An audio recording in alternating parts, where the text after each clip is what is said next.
started. How do credit cards work? So our key takeaway today is I want you to know how credit cards work so that you will understand the pros and the cons of having a credit card. I'm not going to say credit cards because I really think that having one major card is probably enough for most of us. So what do you know about credit cards? What do you know? You see all of these cards: MasterCard, Visa card, American Express. What is a credit card? So most credit card companies will give you a revolving line of credit. A credit card company will give you a credit card because it's a convenient way to buy goods and services. You get to buy now and pay later. This right here, buy now and pay later, here is where we have the rub, right? This is where we normally have a problem because we want something that we see in the store that looks shiny and pretty, and we can put off paying for it later. All we have to do is swipe that card or insert that card. I want you to think about that for a while.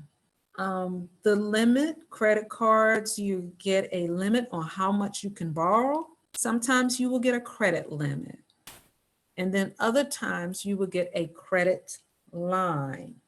So for instance, MasterCard and Visa will typically give you a credit card limit, but a credit line might come from American Express, for example. When you have a credit card, you must pay at least a portion of the bill every cycle. And this is referred to as a minimum payment. And we're going to get more into a minimum payment in a minute. So credit cards are an important financial tool. You can use them to build evidence that you are credit worthy.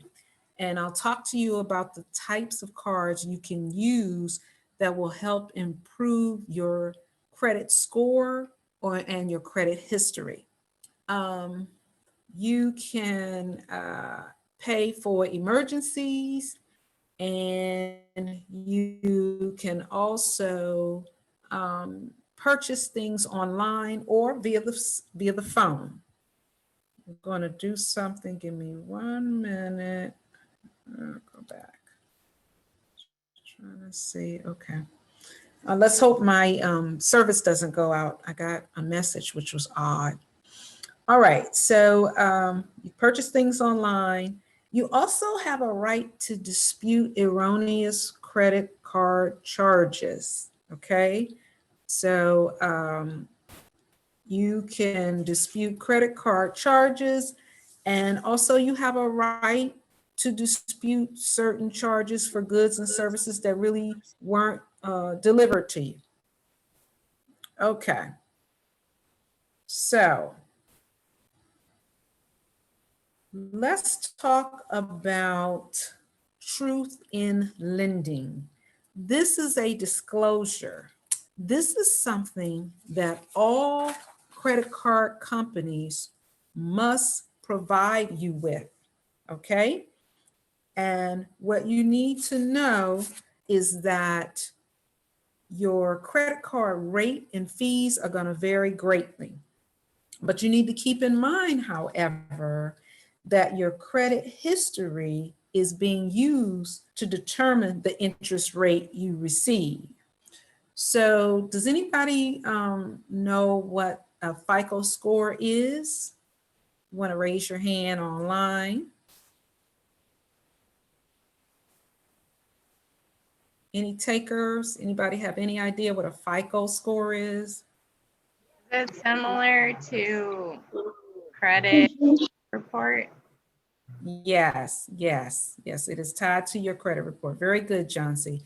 And so this is important because you want to know everything that the lender's requiring of you before you get that credit card. Because once you get it, you are bound to the rules. And you need to understand what it is as a debtor that you have agreed to.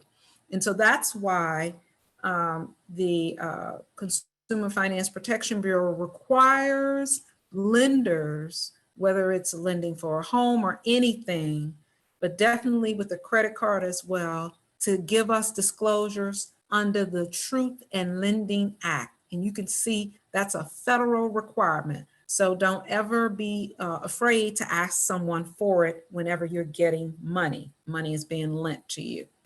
And so in that TILA is what they call it for short. In the TILA, it's a written disclosure telling you what it is you have to do to keep your credit safe and to be able to maintain the card.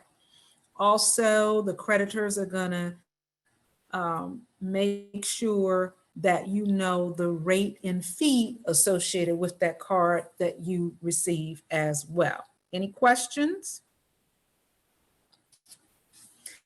Don't Now, see any so far. here, sure. Okay, good. Here where it says this bottom piece is pretty important to me.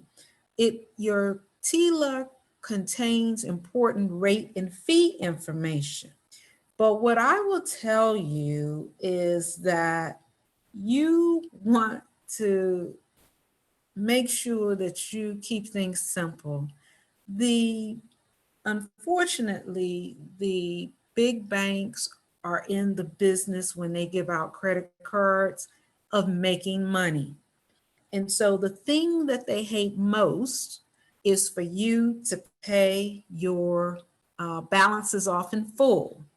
The other thing is when you start paying extra money, you will notice that they apply your extra money to the highest interest rate. So we're going to talk a little bit about that. And the reason I honed in on this rate and fee information is that even though you may read this, I've read it. Um, I'm sure many of you have read it. The issue is that it's hard really to have a good understanding of how they calculate our interest and how they charge us. And they've done it by design. So my message to you is try not to go overboard with the credit card. Try only to use the card when you need it. And when you do use it, pay it off monthly. Because you're going to have a tough time trying to figure out how they calculate the annual fees and the interest rates. So here we talk a little more about percentage rate is just the yearly rate that you're being charged for the money that you've spent on your credit card. There's a penalty APR. Can anybody tell me what they think that penalty APR, when that might come into effect? What about you, Karina? You have to take I yourself off. I don't know.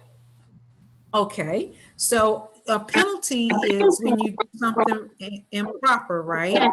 So if you have a credit card and you missed your payment due date, the credit card company can increase your annual percentage rate. And so that would mean that you're being penalized for not paying the bill on time. Does that make sense? Yeah, that's happened to me before. Really? Okay, okay. Yeah, I still Um, haven't paid it off though. It happened to me yeah. a long time ago.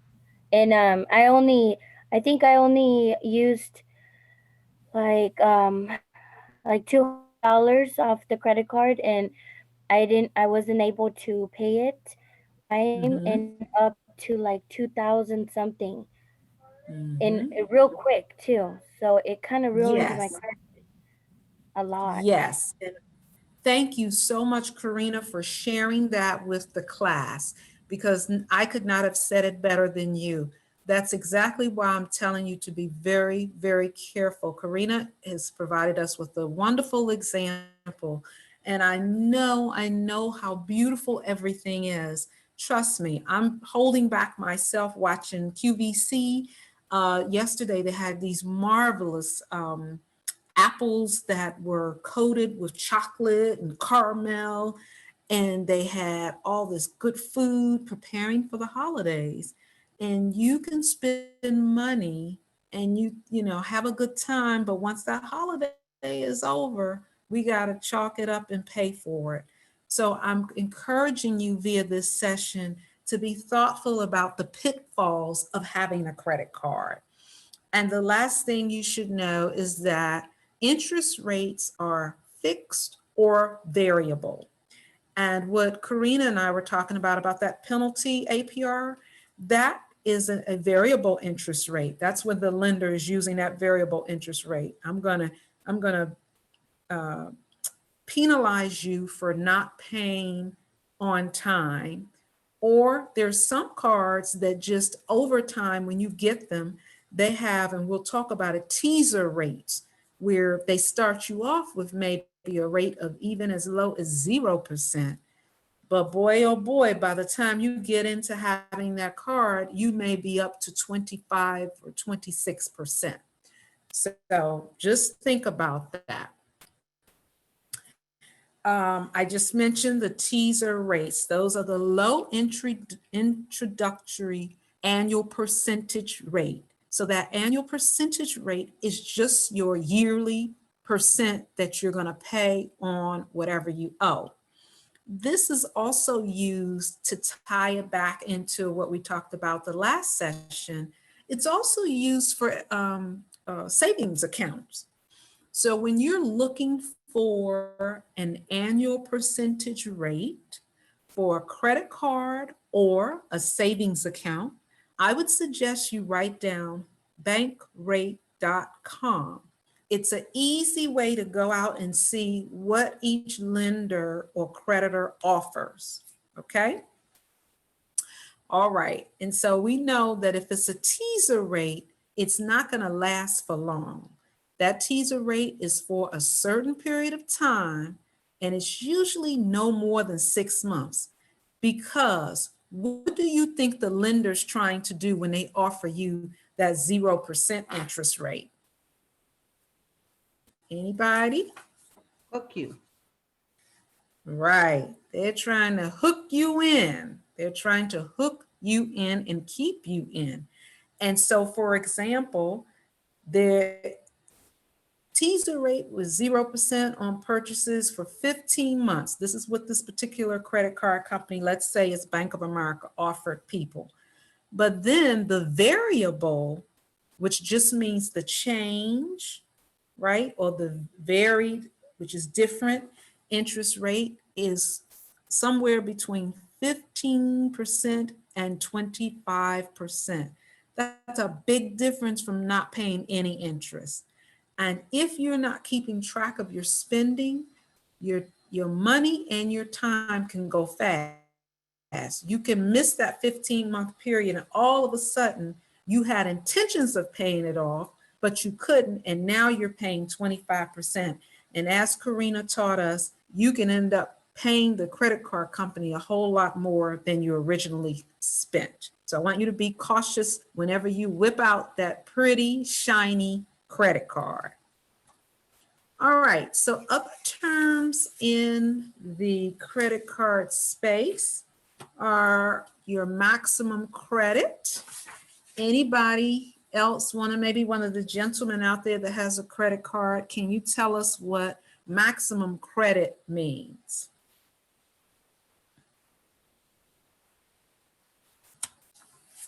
All right. So you guys have me at a disadvantage because I don't know who the names are today, but the maximum credit is just that. It's the maximum amount you can use. Did I get somebody? Okay. It's the maximum amount that you can use.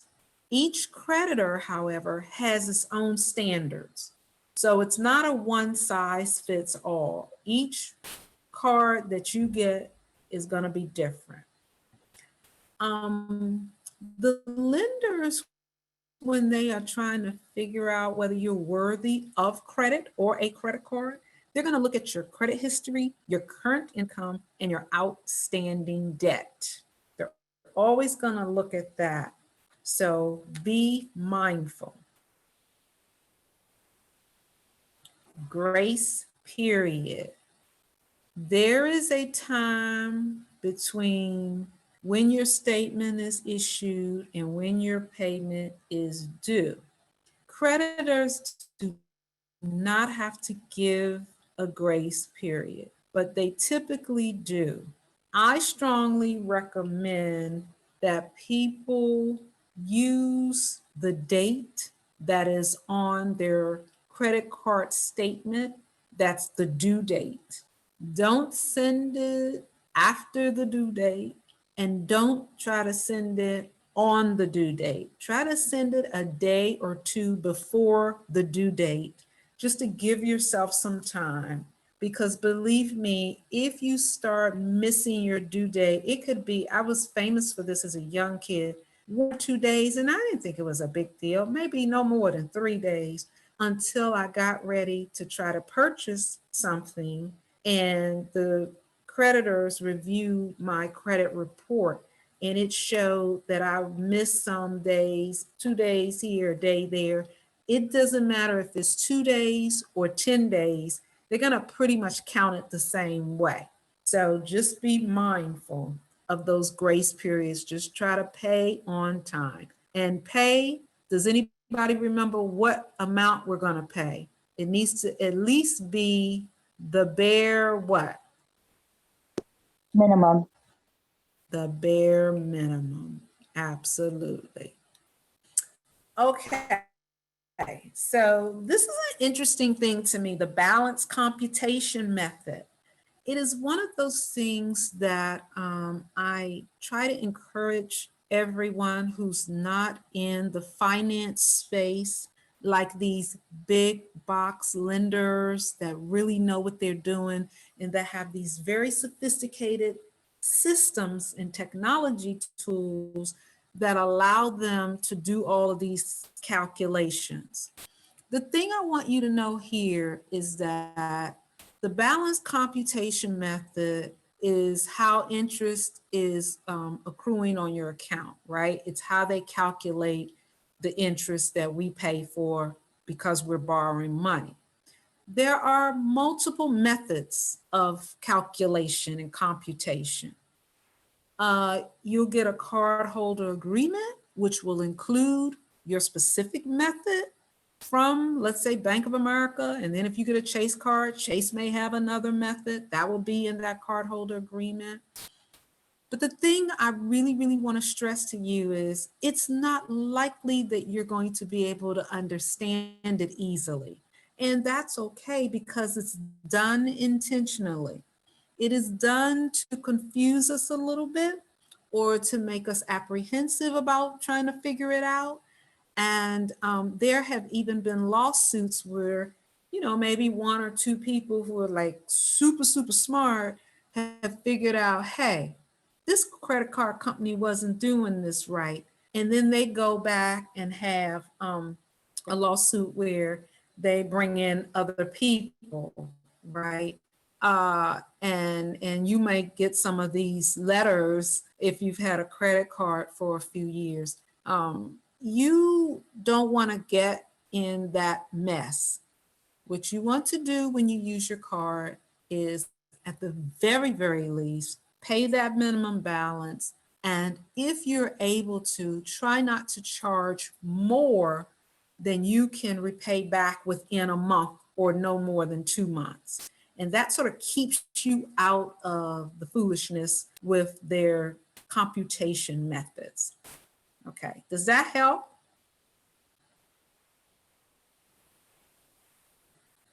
Yes. All right. Yes, Yeah. it does, Good.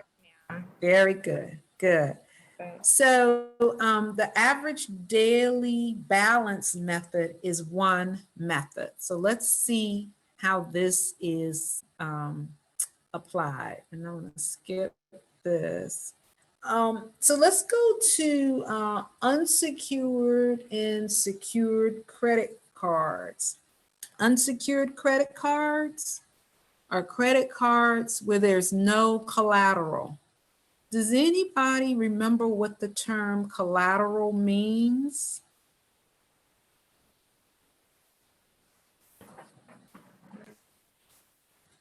It's something, I think collateral means it's something like you put some money down, Yes, ma'am. or Yes, collateral.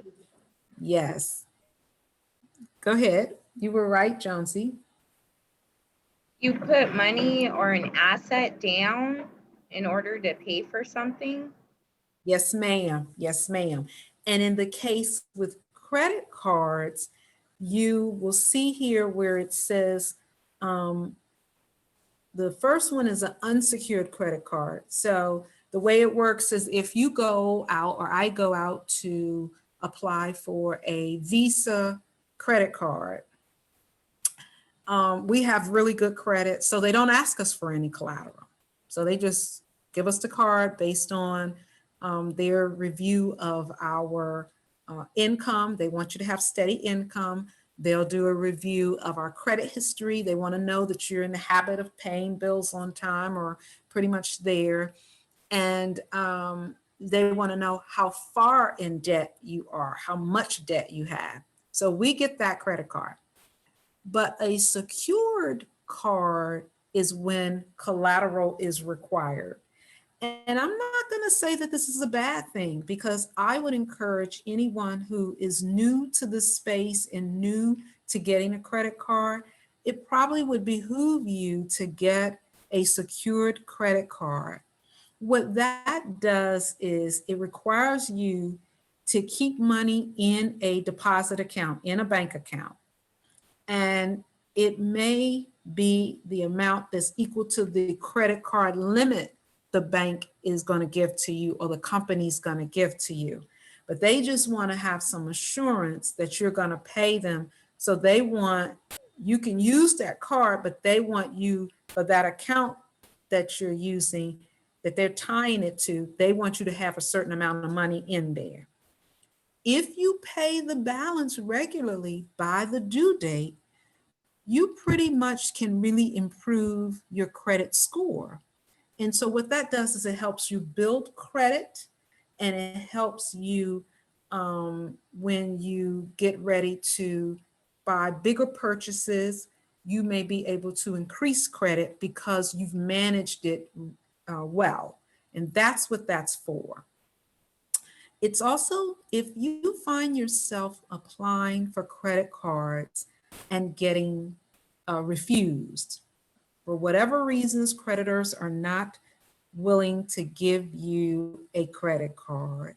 This is a good way to start working with a credit card and having one to use. Try to find a secure card where you can put up collateral, as Jonesy said, you put up some money and, or you put up something of value, and then you get the credit card that you can use. Any questions before we go on? Okay, you guys are rocking and rolling today. I really have a question. All right. Sure. Sure. You have to take your mute button off if you have a question. Oh, I'm sorry. I apologize, ma'am. So with the collateral, you put collateral down in order to actually obtain a credit card. Is that the case? Or Yes, ma'am. Yes, and the collateral they like you to use if you're new or if they're not quite sure that you can manage credit is your bank account. So if you have a checking or savings account, let's say you had a checking or savings account for $800. they might say, okay, we're going to give you this loan, but we're going to tie it to that credit account, or you have to give us $500 out of that credit account, and we're going to put it as a line of credit for you. They're going to ask you to pay, give them something so that they can have in the event that you're not good with managing credit. Does that make sense, Jonesy? Yes, it does. But what I don't understand is how would you put an asset down? Wouldn't you just need cash money? So there it could be a situation where you're working with, and you guys know I'm not in favor of this, but it could be a situation where you're working with like a title company that where you have a car that's paid off and they want to use it. There are all kinds of scams and schemes and ways for people to help you get credit. But I would say the one that is most likely the best one, if you've never had a credit card and you don't want to get into the mess of overspending on a credit card and having hefty amounts of credit card limits, I would say to try to get one of those secured credit cards where you can apply for the credit card and then they tell you how much you need to put down on it in order for you to get it. Does that make sense? Yes, ma'am, it makes sense. I still don't have a credit card. So. Okay. But if you want to get one and you have let's say, $100 or $200, you might be able to get one. You would just have to, the lender is gonna hold on to that amount while they're letting you use credit. But once you get up to a certain amount, which is the amount of your collateral, you won't necessarily be able to go over. So they're giving you the credit to make it easy for you to swipe a card or maybe to order something online, but they want the money already reserved there because if they've deemed you, you're not really fully qualified for a certain amount. That's how you can get around it. And I said, it's not a bad thing because even if you're using a secured credit card, as long as you're paying monthly on time, that will help you build up to getting a credit card that is unsecured, where you don't need the collateral. It just takes a little time. Did that help? Yes, ma'am, it definitely clarified my question. Thank you. I appreciate it. Sure. Any other questions before we move on? Okay. Don't see any. Applying. Oh, sure. Who is that? No, I don't see any. Everything's good. Okay. How this apply? Can I make a question?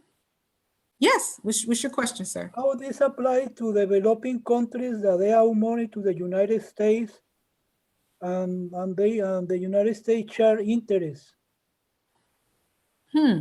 That's a good question. I don't know the answer to that. Is it a card that you received from that developing country, or is it a card that you received here from the United States? Well, I am naturalized citizen. I wasn't born here. I was born in Colombia, South America, and we had external debt with the United States. So every time the United States borrow money to Colombia, they had to pay interest. That's interesting. What part of Colombia were you in? I was born to the south. Okay. I asked. I'm sorry, I didn't hear you. I had dual citizenship. Oh, okay. Okay. I asked because I've been to Colombia, South America, and I haven't talked to anybody recently that's been Which city do you go? Bucaramanga and Bogota. I am from the West Coast. Oh, okay. Okay. I don't know how they do it with different countries. But just once you're in the United States and you start dealing with your major banks like Bank of America or Wells Fargo or Chase, that's the way they help people get credit cards through providing collateral. Okay, Okay, thank you. Yeah. you're welcome. All right, so let's look at applying for a credit card. It may be somebody on the phone today or on the Zoom that is interested in applying for a credit card. And so there are several options to help you find credit card offers.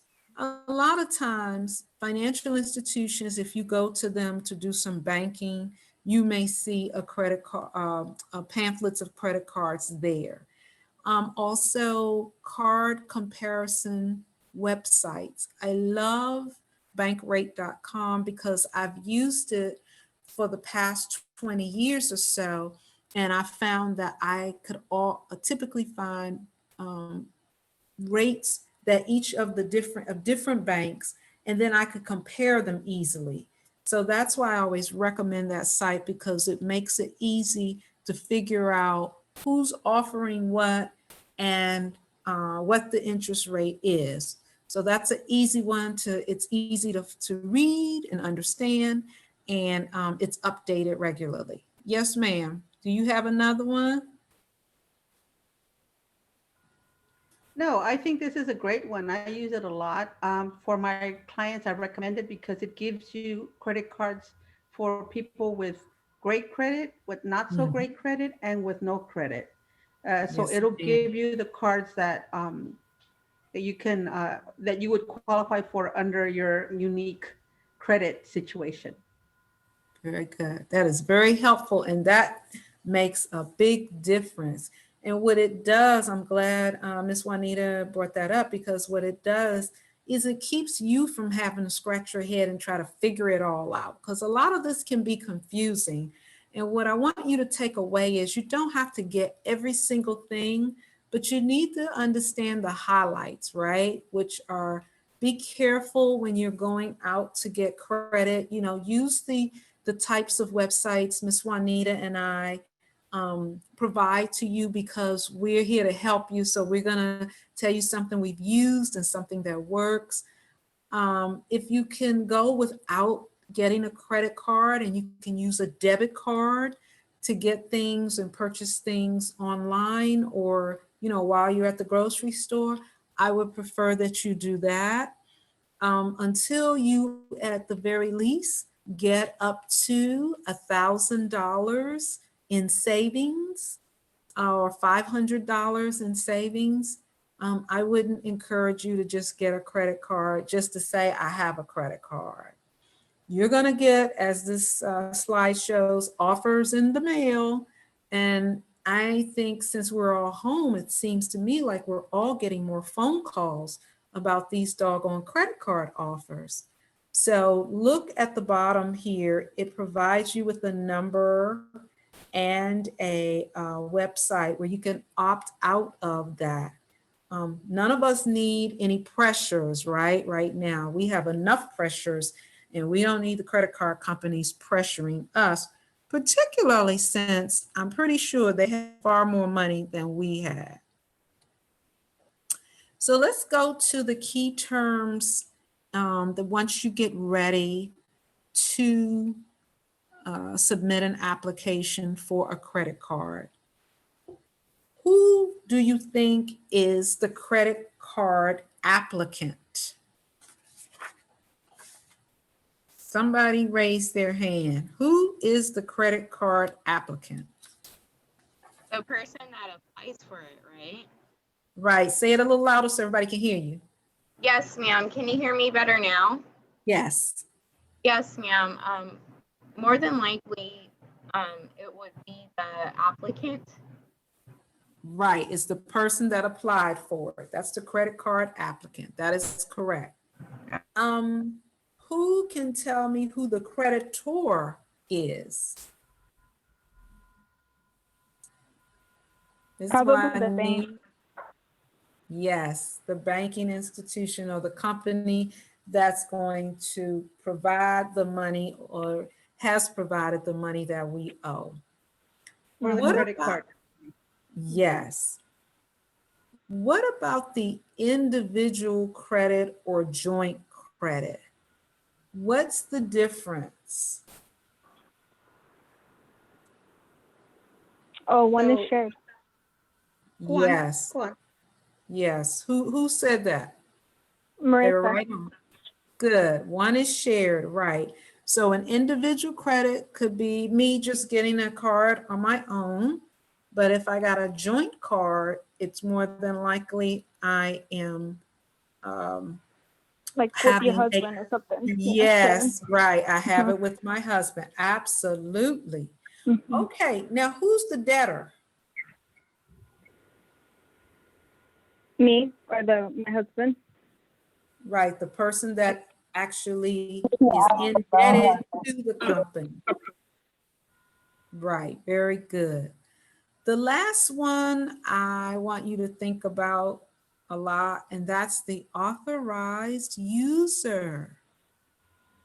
Be careful not to get into credit card situations with others jointly, unless it's somebody, you know, that you love and adore in your family and you guys have done business together for a while, like your mom or your husband. In the situation of an authorized user, it's easier to put those folks on. And you can even put them on for like a one-time thing and then take them off.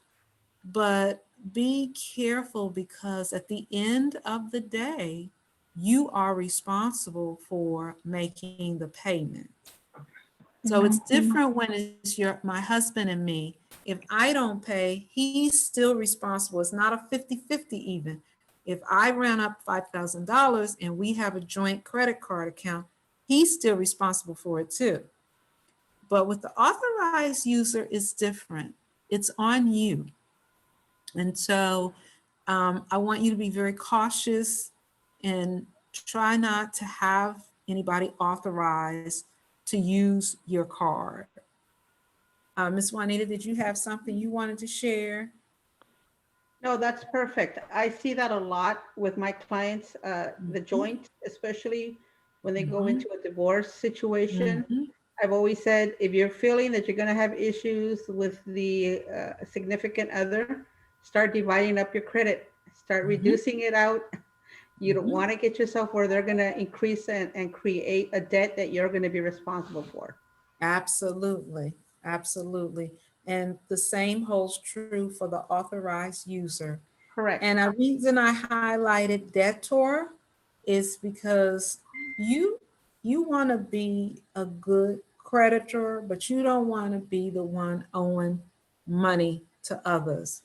So to the extent that you can limit your debt undertaking, I would encourage you to do that. So remember the key takeaway in section 1. We are to know how our credit cards work so that we will use them. And I added the term here sparingly, meaning not that often, and also effectively. I can see if you have to take your child to the doctor for, let's say a tooth fell out and they need to do something special to it, and you have to use your credit card because it's an emergency. But again, for the upcoming holiday season and what have you, I would not encourage you to do that. Number one, we're in a pandemic and we're going to be here for a little while. Number two, as a result of that, we may experience another economic downturn in the United States financial system. And number three, the holidays really are not about um, giving gifts to everybody and sending money to everybody. Really, we should be thankful if we're not sick, if our family members are well, and if we have a roof over our head and we have food to eat on that day, and everybody's safe and sound. I would really encourage you, particularly, at any time I would encourage this, but particularly right now, try to spend the little bit of time you're able to spend, if you're able to spend. A lot of us cannot socially distance in the way that we are going to be required to. But there are other things we can do. We can send beautiful cards. You know, there are things you can do online. If you have a talent and you know how to sew something or weave something or knit or crochet, you can do that. Maybe you have something that your sister has always wanted, some shoes. Maybe you can hand those over to her, but don't get yourself into debt over the next 3 months. Okay, I want you to be thoughtful about how you spend your assets. So let's talk a little bit about managing your credit card. Now here we see a beautiful lady and a beautiful man, and it looks like they have a little baby on the way. And what we're going to talk about here is the convenience of the credit card, but you must manage them carefully to keep costs down and avoid overspending. And you have to do it to manage not damaging your credit. This is one of the best parts of this presentation, if you ask me, because what you're going to get a chance to see is how, if you spend the credit card money and based on how you pay it off, how much you're really spending, the true cost of using credit. So the first thing you need to know is that it's up to you, and I suggest everyone do this, to read a credit card statement. You have an account billing cycle, which is just your statement period. Maybe your statement comes the 30th of every month. Maybe it comes the 1st of every month. That's your billing cycle. You need an account summary. You get the previous balance, the new balance, the limit of credit you have, and the availability you have left. So if you had a limit of 3,000 and you use 2,000, that account summary, when you get it the next time, should show that you only have $1,000 left in credit. You also have information on your payment. You have the new balance. You have the minimum amount due. Keep that in the back of your mind because we're going to focus on this in a minute. You have the payment due date. That's the only date that you want to be focused on, because that's the date you want to make sure that you don't just pay it a day before or you don't pay it a day late, that you pay it at least 2 to 3 days before it's due so that you can get the payment paid off without incurring interest or without at least being late and incurring late fees. Then you have a late payment warning. We're into some problems there. You want to start talking with the lender about an inability to pay. And then you have a total minimum payment warning. Same thing, you've gotten into some problems. Maybe somebody you know didn't get to take a course like this and they find themselves there. Steps to managing your credit card. To this very day, I keep good records. I would tell you from the day you get a credit card, keep your own records because the companies make mistakes just like we make mistakes. And so you want to have your records in case anything comes up. I typically recommend that if you've been paying on your credit card for a year and you've kept good records, I typically would say a year or 2 is good. After that, you don't have to keep the records until the upcoming year. So at the end of the year, if everything's copacetic, you can get, you can start off with the next batch. That's only 12 months worth of statements. Check your statements for mistakes. As I said, some companies, just like everybody else, computers make mistakes. People make mistakes. There are transpositions of numbers when people push buttons. So you want to hold on to your check statements and you want to review them thoroughly. Pay on time and at least pay the minimum amount due. That's a requirement for you to keep your credit in good shape. You need to also understand the impact of different payment strategies.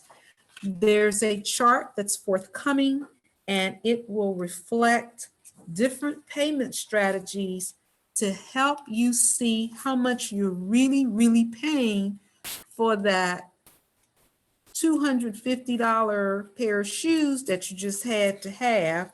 On that day, you didn't have the money, but you whipped out your card.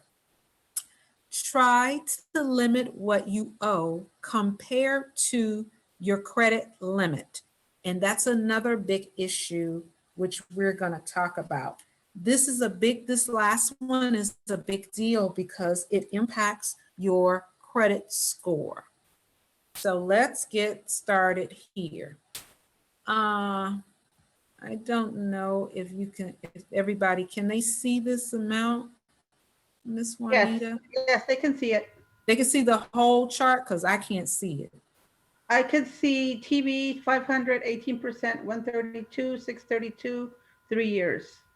And furniture Okay. on the bottom to 23. No, okay, so you're good. Okay. As long as they can see it. The thing that I want you to focus in on is if you bought that $500 television and your interest rate was 18% and you paid your interest you paid in your interest $132, you really paid $632 for the item. So you really paid $132 more. And the reason you paid that is because it took you 3 years to pay it off. Does that make sense? Anybody have a question? All right. Okay. 3 years to pay off. Yes. So 3 years to pay off. So then how much do you pay a month? So if it took you well, right here, this particular lesson is showing you if you only pay the minimum amount each time you got a bill. So remember I said we're going to focus on the minimum payment amount. What they're saying is you got the car for $500. Your interest rate was 18%. You paid $132 in interest, but when you were paying that $500, because you spread it out and only paid the minimum amount, that's why you incurred $132 in interest. If you had paid more money, you would have had less interest in this column. So the monthly bill is 132. No, the monthly bill probably, the monthly minimum payment probably was something like 20 or 30 bucks for that $500 TV. What this is doing is showing you, here's how much you paid for your pretty TV. Here's your high interest rate, which is 18%. Here is after you paid every month, let's say you paid your minimum payment on time every month. They're showing you, it took you 3 years to pay it because you paid the minimum payment every month. But they're saying this is how much you really paid for the item. Because you only paid the minimum, you incurred $132 more. And so this slide is trying to push you away from just making the minimum payment. They're going to show you another example of a car and then another example of furniture. And all they're showing you is if you stick to paying the minimum payment only, you're not doing yourself a favor. You're actually going to always end up paying far more for that product you had to have that you used with your charge card. Oh, okay. Thank you so much. I'm learning so much. I did not know that, but you definitely. Right. So let's say we bought the car. We had a car repair of $1,000. Yes, ma'am. We paid 18% to the credit card company Mm-hmm. over an 8-year period. We ended up paying $863 total, plus the $1,000.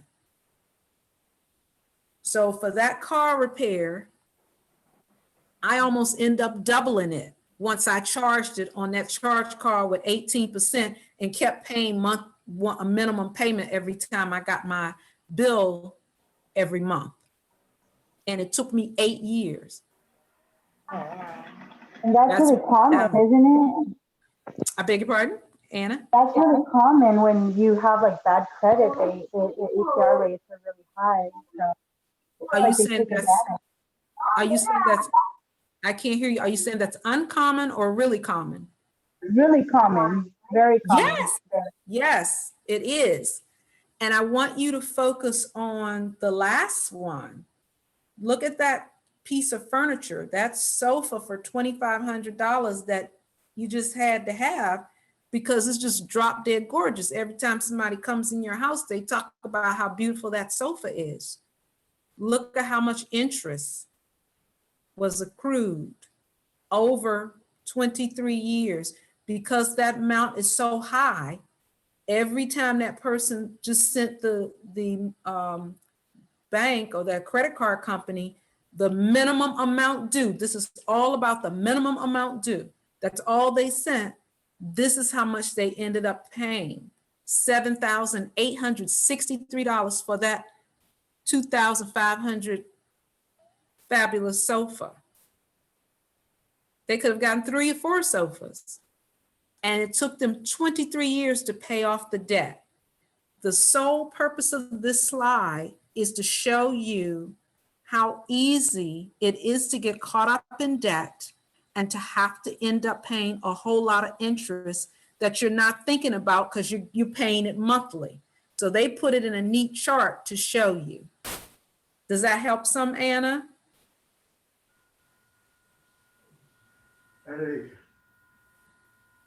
Sorry, I had to run to unmute it. Yes, it does help. I know it's I see it. I also see it when like purchasing a car itself. I'm in that situation now. The interest rate is so high, and I feel like I haven't made any payments towards it. This is a good slide to post up on your refrigerator or something to keep you focused so you don't get into this credit card debt trap. Because the credit card companies are there to make money. And so when they're lending you or have you ever had a credit card and then they come back and say, oh, Anna, you're doing so well. We want to give you an extra $1,000 of credit. It's not because they love you, it's because they figured out how they can make more money off of you. Yes, definitely. Yep. So if you need something to motivate you, this is a very good chart because it's trying to dissuade you from just paying the minimum payment every month and thinking that that's the best thing to do. Now let's go and look at the next slide, which shows what if you just decided to pay a little more? How much would you save? So I talked about that fancy piece of furniture, that $2,500 sofa. Credit card is still 18%. That's the interest rate. Mary, let's use Mary, and then let's use Joe and somebody else. So Mary only paid the minimum amount. It took her 23 years. She paid $5,000 in interest. And so her total cost was almost $8,000. But look at the chart beneath it, the row beneath it. If Mary had paid the minimum payment that was due and just added just $24 more, she would have cut off, what is that? How many years is that? 19 years by just adding $24 more. Everybody understand that? No, I don't understand. I'm sorry. Okay. So do you understand the first row where Mary had the pretty $2,500 sofa? And because in her interest rate was 18%, and because she only paid the bare minimum, which is the minimum payment that the lender required her to pay every month, which is probably like $30, $40, she took 23 years to pay off that sofa. John C., when she paid it off and she looked at her bill, she had paid $5,363 more in interest. Wow. Right. She had paid a total, when she was done, that sofa cost her $7,863. And she paid it off, but now the sofa's outdated because she's had it for 23 years. Wow. Okay? That's almost triple the amount. Yes, ma'am. That's why this slide is in here. Yes, it's to show you what happens. Because seeing helps us, right? Yes. All right, now, so we know that that's not the way to go. But what it's also showing you on the second row is what if Mary took that $2,500 sofa that she got at 18%, still her interest rate. She still paid the minimum payment of 40 or 50 bucks, but she also paid a little extra. She paid $24 extra. And it shows you that she paid that bill off within 4 years instead of 23 years. Just because she paid an extra 24 bucks. Did that make sense, John C.? Yes, ma'am. So you can pay the minimum payment and you can. Can't hear you. Can you hear me better now, ma'am? Is this better? Still a little softer. Hello? Yep, we can hear you now. Better? Can you hear me better now? Yes, ma'am. Okay. So what my question is pretty much you can pay a minimum payment including like a additional fee, but is the customer allowed to allocate? What it's showing you is that you should always add more money than the minimum. If you can, pay as much as you can above the minimum, because that minimum is they're gonna drag that out, and every month you're paying that hefty 18% interest, and it's killing you. But the thing I highlighted are the years that it took to pay off in red. Oh. She went from paying it off in 24 years to paying it off in 4 years just by adding $24 a month. That's ridiculous. Wow. And look, if you go to the last row, it shows if you pay the minimum payment plus $41, you paid it off in 3 years. And you only paid $754 in interest. So you saved yourself over $4,000, which is what the first person did up top on the front row. Anybody have any questions about that? Because these two slides were like the most telling out of everything that Miss Juanita and I could share with you. It's seeing that. I do have a question. Are you as or me as a customer, am I allowed to allocate the months that I would pay more, or do you have to verbally agree? I can't hear you, dear. Can you hear me better now? Yes.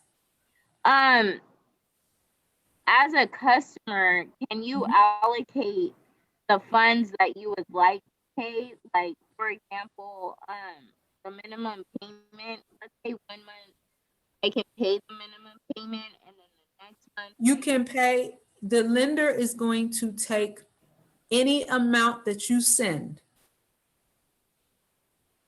Above the minimum. above that minimum, they're going to take it. Oh, okay, I understand, but does the customer have the capability of allocating the amount more that they want to pay per month? You gotta come, we can't hear you. Oh, can you hear me better now? Yep. Does the customer pretty much have the right to allocate a certain amount that they would like to pay more per month? Yes, as long as you pay that minimum, you can pay anything. I get a minimum statement every month from my American Express card. Most times it may be $300, $400, well, American Express, I think you're required to pay it off, all of it off. I'm not so sure, but let's just do Visa. So I went on a vacation. I spent $3,000. I used my Visa card. When I came home, Visa sent me an amount, and it said my first payment was due on the 30th of November, and I owe $25. I can send them $1,000. I can send, as long as I've met that minimum payment, I've paid them on time, and I can send them whatever I want to. And not only can you send them over what they ask, during the month, if you get some more money and you want to send a payment, you can just mail it to them. They will cash it. So you can pay at any time. We can't hear you. So you can pay the amount at any time, ma'am? Yes, you want to pay it off. The key is to pay it off as soon as you are able and as often as you are able. But whatever you do, when they send you a statement, make sure you at least pay the minimum and you meet the due date. Because you don't want fees and other things coming in. Late fees and penalties, you don't want that. So basically what you're saying, Ivory, is the faster you pay it off, the less interest you pay. The less interest you pay, that is correct.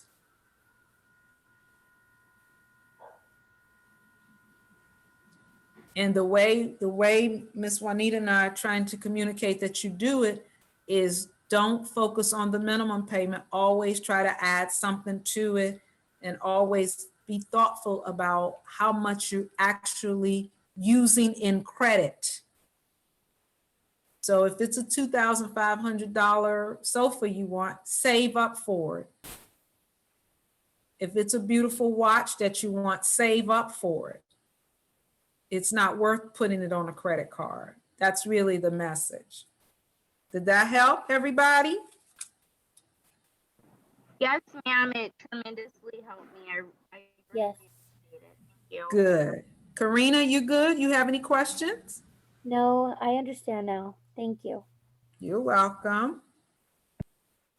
Okay. So let's focus on how payments are applied. We talked about the minimum payment. We talked about creditor choosing how to apply to the balance. This aggravates me because the lender chooses how they're going to apply our balance. Again, they're out to make money, so they often apply our minimum payment to the portion of the balance with the lowest interest rate. Okay? But what they'll do is they'll take any overage, remember we talked about increasing your minimum payment, and they're gonna apply the minimum payment. I mean, they're gonna apply, yes, they're gonna apply the overage that's tied to your payment to the highest rate. So my interest rate monthly is 18%. And then they have another interest rate. They'll pay my 18%. Let's say my minimum amount is $30. But if I paid another 20 over that 30, they're gonna apply that to the highest rate, because what they want to do is reduce the amount that I'm paying down. They want me paying this card as long as they can, and that's their way of getting it. So if you don't understand anything, know that they handle your payments that in the way that is in the best interest of them and not us. But so you want to pay them as quickly as you can, as Ms. Juanita was telling you earlier, and you want to pay as much as you can. Everybody got that? Yes, ma'am. Yes. Okay, Yes. good. All right. So we have the takeaway for this last section is easy. Credit cards can be convenient, but manage them carefully to keep costs down and avoid damaging your credit. And so that's it for today. I hope you all learned something about credit, and I hope you remember to hug your families, the ones that are close to you at home, and wear your mask, and try to be careful over the holidays, and try not to go into the stores. You know, if you can call your family members, pray for them, or whatever you do, but try not to spend your money, a lot of money this season. We have plenty of time next year when things are in a different wet place, and we can maybe splurge just a little bit. Miss Juanita? Yes. I I am so happy to have had you on our class again, Ivory. This is wonderful. I know you will be teaching in the next couple of next month, I think it is, the Yes. home buyer workshops as well.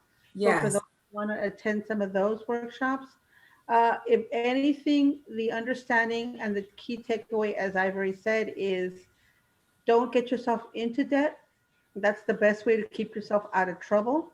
If you have put yourself in debt, then we need to talk about a strategy to start working on reducing that debt so that we can get you back on track.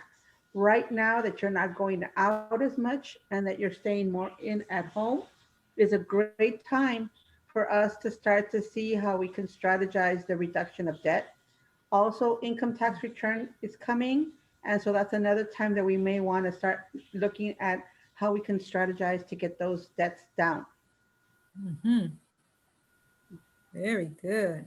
You guys are, you're light years ahead of where I was when I was your age. So looks like you've got a lot of information coming from Miss Juanita and her team, and wishing you all the best. And in December, we will do 2 sessions on the home buying process. So we'll do part A and part B. And I hope you get to join us. And I hope that you have an opportunity to invite someone else to share with you so you can learn about the home buying process. As you know, right now, the interest rates are very, very low and people are just buying away. And although this might not be a time that we want to buy, at least if you have the information, when you get to that point, you will know what it is you need to know. So thank you so much again, and have a great afternoon. You all too. Have a great weekend. Thank you. All right. All right. Bye-bye. Miss Juanita, I have a question. Thank you. Okay, bye, everybody. Yes, John C. Bye. Yes, ma'am. I did authorization form to you. I signed it. I signed the document. I sent it to you. Yes, ma'am. I sent it back last night. Okay, I haven't looked at my emails this morning. I'll check it out, okay? Okay, that sounds great. Thank you so much for this webinar. It's been very beneficial. I understand a lot more, and I can't wait to fix my credit. Yes, Ivory is wonderful with this. I'm glad that she's being informative because she is. Thanks for joining. And you guys have a great weekend and go and have your lunch. It's time. Goodbye, Yeah. everyone. Have a wonderful day. Thank you. You're welcome. Bye. Bye.